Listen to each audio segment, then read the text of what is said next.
Assalamualaikum warahmatullahi wabarakatuh.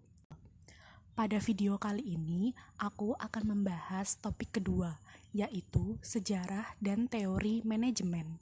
Sejarah manajemen terlahir dengan keberadaannya manusia di muka bumi. Seiring berjalannya waktu, manajemen kemudian berkembang sesuai dengan keahlian dan keterampilan manusia.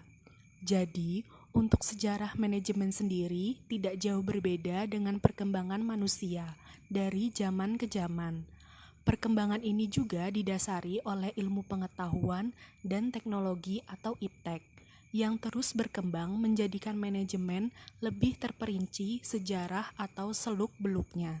Teori manajemen ilmiah dikembangkan oleh insinyur Amerika Serikat dan Eropa untuk mengelola sebuah perusahaan. Beberapa poin penting dalam manajemen ilmiah yaitu 1. Pentingnya peranan manajer dalam menggerakkan dan meningkatkan produktivitas kerja. Yang kedua, pengangkatan dan pemanfaatan tenaga kerja. Yang ketiga, tanggung jawab kesejahteraan pegawai. Yang keempat, kondisi yang baik untuk produktivitas kerja. Teori manajemen ilmiah juga memiliki keterbatasan, antara lain, kenaikan produktivitas sering tidak diiringi kenaikan pendapatan. Perilaku manusia yang bermacam-macam juga menjadi hambatan. Kemudian, pendekatan rasional hanya memuaskan kebutuhan ekonomi dan fisik, tidak memuaskan kebutuhan sosial karyawan. Lalu, manajemen ilmiah mengabaikan keinginan manusia terhadap kepuasan kerja. Teori manajemen kedua yaitu teori manajemen klasik.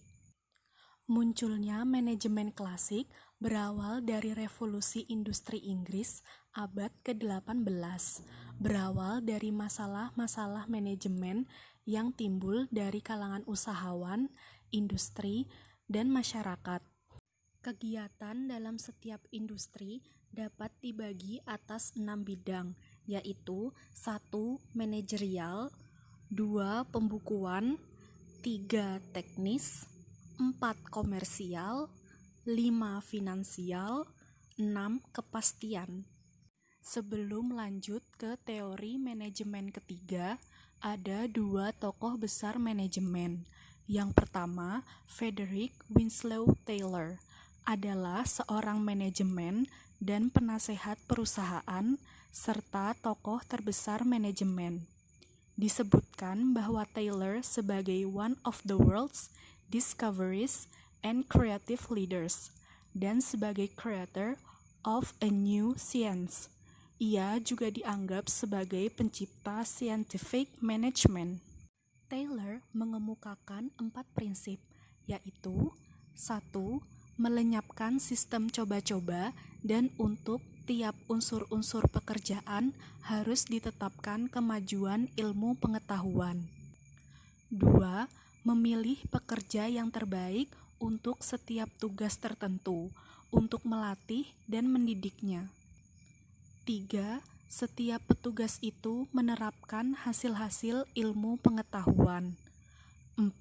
Membagi pekerjaan yang sebaik-baiknya antar pemimpin dan petugas-petugas. Tokoh manajemen kedua yaitu Henry Fayol. Tokoh manajemen yang sama perannya dengan Frederick Winslow Taylor.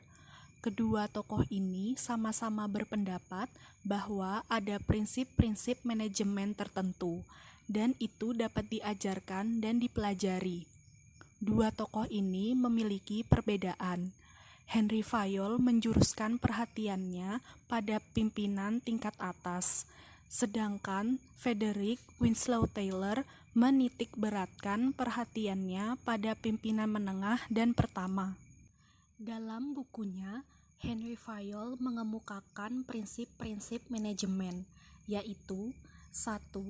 Division of work, 2. Authority, 3. Discipline, 4. Unity of command, 5. Unity of direction, 6. Subordination of individual interest to general interest. 7. Remuneration. 8. Centralization. 9. Scalar chain. 10. Order. 11. Equity. 12. Stability of tenure of personnel. 13. Initiative. 14. Esprit de corps. Berikutnya adalah perilaku organisasi, adalah pengembangan aliran hubungan manusiawi. Prinsip dasarnya yaitu 1. Manajemen sebagai suatu proses teknik yang ketat. 2. Sistematik dan pengembangannya harus hati-hati. 3. Organisasi adalah keseluruhannya dan pendekatan manajemen individual harus sesuai situasi. 4. Menghasilkan komitmen pekerja terhadap organisasi yang dibutuhkan. Keempat, teori kuantitatif. Munculnya teori ini atas dasar manajemen ilmiah, berawal dari berkembangnya tim riset operasi dalam pemecahan masalah industri. Langkah-langkah pendekatan dari teori kuantitatif yaitu sebagai berikut. 1. Perumusan masalah. 2. Penyusunan suatu model matematis. 3. Mendapatkan penyelesaian dari model. 4. Pengujian model dan hasil yang diharapkan dari model tersebut. 5. Penetapan pengawasan atas hasil-hasil kerja. 6. Pelaksanaan hasil dari kegiatan implementasi. Teori yang kelima yaitu analisis sistem. Memandang organisasi sebagai suatu kesatuan yang terdiri dari bagian yang saling berhubungan. Diartikan pula sebagai kumpulan dari bagian yang saling berhubungan antar satu dengan yang lainnya secara bersama-sama untuk mencapai tujuan tertentu. Pendekatan pada sistem ini memberi manajer cara memandang organisasi sebagai suatu keseluruhan dan sebagai bagian dari lingkungan eksternal yang lebih luas. Juga mencakup sistem umum maupun khusus dan analisis tertutup maupun terbuka. Teori yang keenam yaitu teori kontingensi. Menyesuaikan antara tanggapan manajerial dengan peluang dan permasalahan yang ada di dalam situasi tersebut. Dalam pendekatan ini, yang dicari bukan hanya sekedar cara terbaik untuk mengatasi situasi tersebut, melainkan berusaha membantu manajer untuk dapat memahami perbedaan dan menanggapi dengan cara yang tepat. Pendekatan kontingensi ini lebih banyak memasukkan unsur lingkungan dari berbagai masalah, dengan mencoba memformulasikan kondisi tersebut hingga manajer dapat mencarikan jalan keluar dari permasalahan yang ada. Teori yang terakhir yaitu manajemen hasil, dikemukakan oleh Peter Drucker di awal tahun 1950-an. Ada 4 tahap dari program ini, yaitu 1. Membicarakan tugas dan hasil apa yang dibutuhkan. 2. Menyetujui pelaksanaan jangka pendek. 3. Berkumpul secara periodik untuk membahas tujuan. 4. Evaluasi hasil kerja bawahan dan menentukan tujuan baru.